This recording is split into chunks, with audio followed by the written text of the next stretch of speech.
Ma lettre au maire de France du 12 décembre 2016 en tant que candidat de la ruralité réelle et de la modernité au présidentiel 2017. Mesdames et messieurs les maires des communes de France, attention, un écrivain peut en cacher un autre. Avez-vous déjà vu ce panneau? Ne tombez pas dans le panneau. Après ma candidature non médiatisée du 30 octobre 2016, les médias ont annoncé le 3 décembre 2016 celle d'un écrivain auréolé du qualificatif anti-système.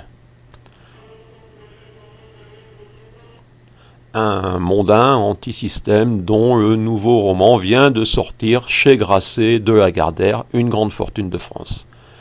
Comme cohérence anti-système, n'y aurait-il pas un abus de langage? Je vous parle donc d'Alexandre Jardin et non d'Emmanuel Macron, également auréolé du label anti-système. Quant à M. Macron, il a publié sa contribution sous le titre « Révolution ». Oui, Révolution, chez XO Éditions. Une marque du groupe Éditiste, deuxième groupe d'édition français derrière Hachette Livre de Lagardère.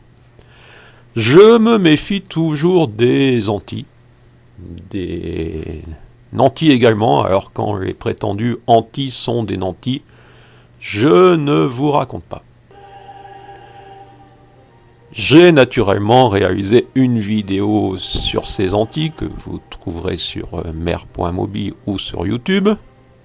Elle m'a valu quelques réponses acerbes sur Twitter car j'utilise un peu Twitter pour présenter ma candidature et le reste. J'ai ainsi contacté 100 incontournables et sans réponse journalistes politiques et quelques autres avec plusieurs comptes et finalement une seule réponse en un mois. Monsieur Georges Bonnefoy, journaliste un peu pressé, @Express, crossfit et politique, keep calm on Murph on, ça doit être de l'anglais ça. Parfois je porte mal mon nom. Merci à lui. D'abord ce fut je ne comprends pas ce que vous dites, ni où vous voulez en venir. Oui, ça a commencé bizarrement. Il est vrai qu'avec 140 caractères, il faut souvent abréger ses mots et en plus ses idées. Je lui avais noté média, relais auteur Lagardère prétendu contre le système, avec un lien YouTube, ignore écrivain, www.candidat.info. Je lui précisais, alors, constat, pas un article sur la candidature de l'écrivain rural annoncé le 30 octobre 2016, site off et candidat.info. Il m'a sonné alors. As-tu réussi à rassembler ces 500 parrainages? C'est vous qui vous occupez des RP, ce qui signifie dans notre jargon relations presse. Et il n'y eut pas de suite à mon @ClarkKent 2007. Pour l'instant, aucun candidat n'a 500 parrainages. Ni Fillon ni Jardin, nous n'en sommes qu'aux recherches de promesses. Donc, si j'ai bien compris, les médias s'intéressent aux médiatiques et s'intéresseront à moi si je parviens à obtenir 500 parrainages.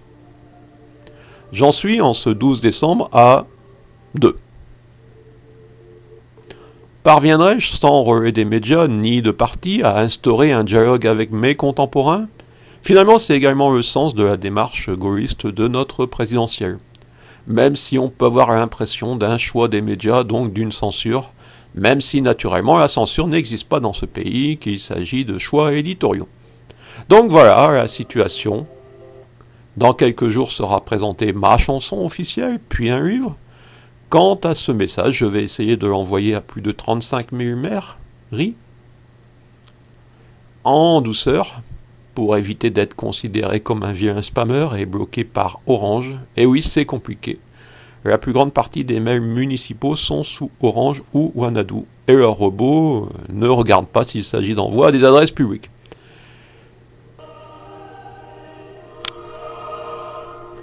Si vous souhaitez que la ruralité ait une voix lors de cette présidentielle, ne vous trompez pas d'écrivain. Amitié, Stéphane Ternoise.